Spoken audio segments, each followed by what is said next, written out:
Welcome to Let's Talk Motivation. I am your host, Serena Miranda, and today my guest is Adan Miranda. How's it going, guys? I'm Adan Miranda, and I'm a Culinary Institute of America commit, 2026 January, and I love it. yes, that is where I will be taking my 4-year education. Yeah, you know what's interesting? I like the way you said that because you're a commit to the Culinary Arts Institute of Americas, and right now that's all in the news. Like the draft should do. What is his name? Sanders' son. Shadir. And here you didn't have to draft, but you did have to commit to 2026. It was definitely it was a decision I made, and me and my family, the family around me, we discussed whether it was the right fit for me, and I thought it was a no-brainer. It's my passion. I've always loved cooking, so I really wanted to pursue this art, if you will, and I wanted to make this my career, I guess, and my future. What motivated you to go this far out? Because most people, young adults your age, don't make commitments this far out. I mean, it's April 2025, and you're committing to starting something in January of 2026. Yeah. You happen to be my son, and when we do something, we would always say, you got to finish it. So, like, between now and then, what's motivating you to not change your mind or see squirrels and move on to something else? Yeah, I think I think my family is a big motivator, and my friends around me. I think it's something that I want to prove to not only myself but to them, and I want to carry this on. And I also feel that my family and my culture has definitely had a big impact on this decision in my life, and definitely my sister as well. So your sister is pretty passionate.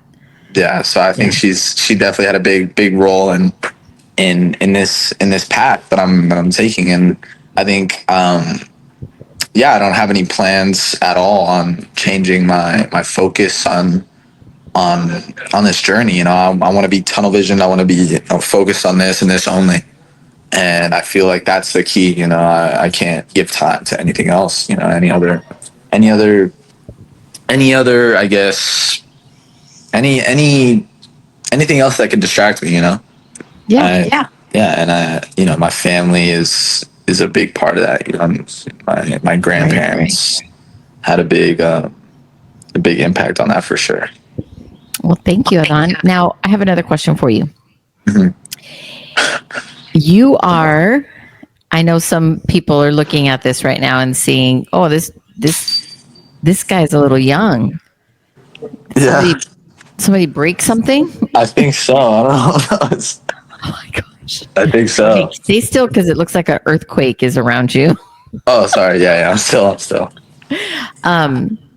So you're young, and your generation is in the news a lot lately, whether it's in the workplace, it's in politics, it's in everything. Y'all are pretty much dominating the conversation when it comes to this generation Z, right? So tell me what you think makes you so unique as a Gen Zer, like versus us who are Gen X, and your grandma who's what do you call her? A boomer. He used to call me a boomer. But what makes you unique? What makes you different? I think you're basically asking, like, in terms of how my generation is different from those generations. Yeah. What makes you unique as a Gen Zer? So people understand you. Because right now there's a huge push in the workforce, in education, and everywhere for people to work with multi-generational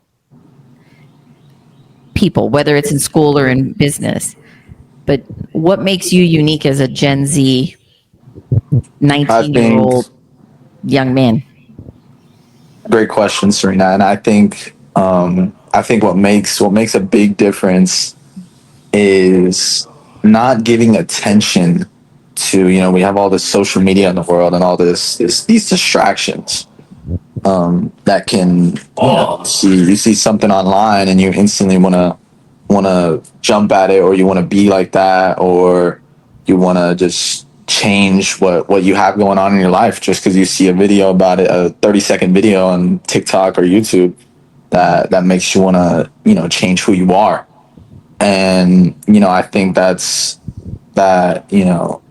it's unhealthy for the mind to go through and go to see those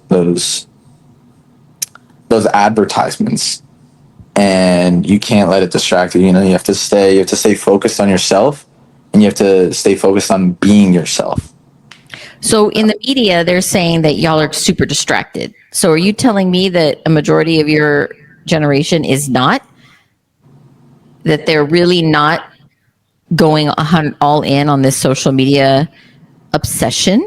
I feel like social media can be used in so many different ways, and I feel like certain people, I feel like there's a big group of my age group and my generation who uses these distractions and lets it mess with their mind. And I feel like they can't let that happen. And I feel like us as a generation, obviously we're still growing up, so we have a lot to learn. And I feel that eventually we will, I guess we'll evolve into, adults, and the older we get, we'll realize, that social media should only be used for the beneficial, what's the word? Benefits? To benefit? Benefit, yeah, to benefit our, to benefit our life and our family, and, Yeah. So not as a entertainment type of thing. Use it in moderation or to have an end, like a goal.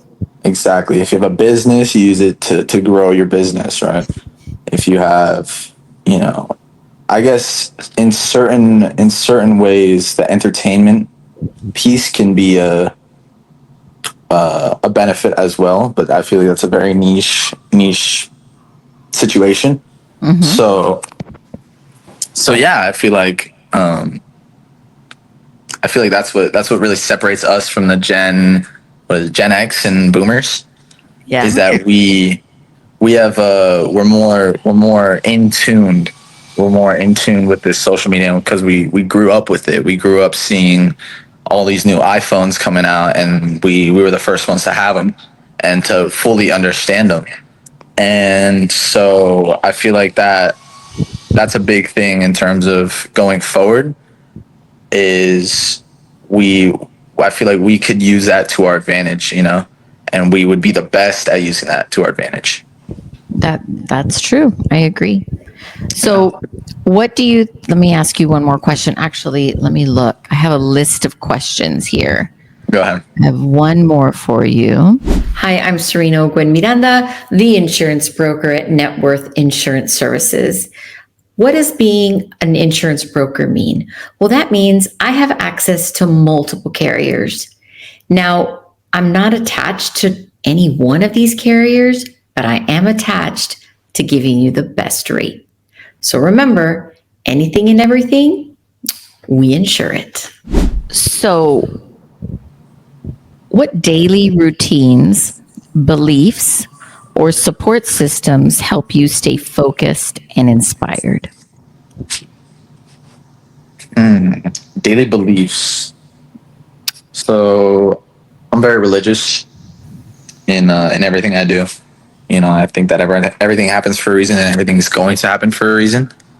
So I think with that, you can't just sit back and let life go on. Obviously, everything happens for a reason, but it's up to you to really chase what you're after, right? Mm-hmm. And to not just, let time go by, I guess, So I think you really need to, just focus on yourself and improving yourself. Whether as long as you take one. You got stuck. Hello. Yeah. Yeah, and I think as long as daily, you should have a daily goal, and not even a daily goal, but just you have to get better, 1% better every day. And I think And that's what do all. you do? What do you do to get 1% better every day? Well, I go to the gym every day, and I think that's a great step in. I think it's the baseline, keeping a healthy body, and it also improves your mental health. It keeps your mind clear. If you're having a bad day, you go to the gym and it clears your mind. You have something to focus on, and you have something to get done.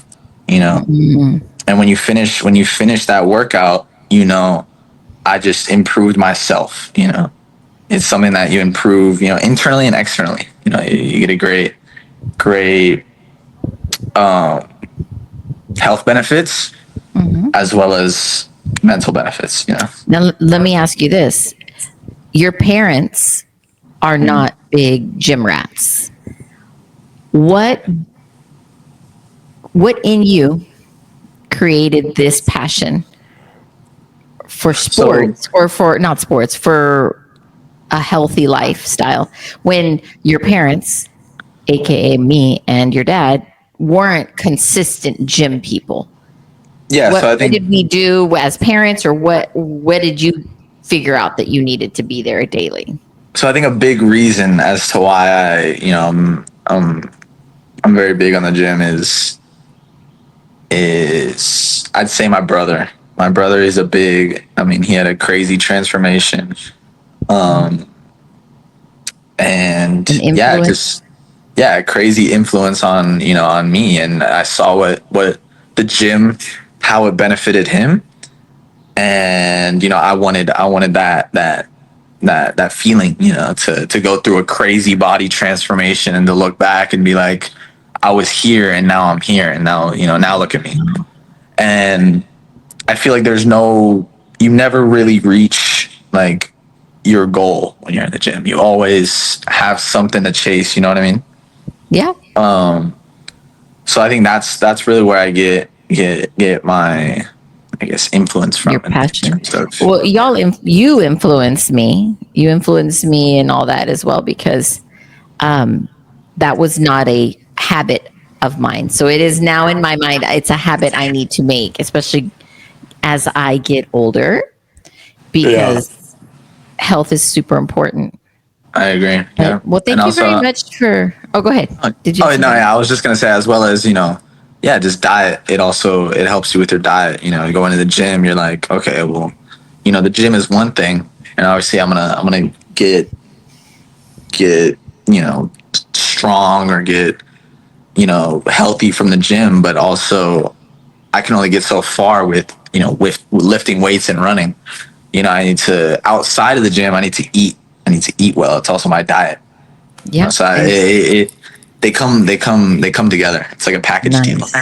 Yeah, Marco was a huge inspiration to all of us. I think the whole family really changed the way we ate, changed the way we thought of exercise, and commitment, because he is definitely shows us commitment, right? Exactly. Yeah. Well, thank you so much for this interview. I appreciate it. Yeah, thanks for having me. I'm motivated by your motivation, and I'm super excited for your future. That's great. Thank you very much. And I'm super excited. Everyone has a future. We got something to chase. You are the future, right? Yeah, that is true. I love you. I love you, Mom. Bye. Bye. Thank you.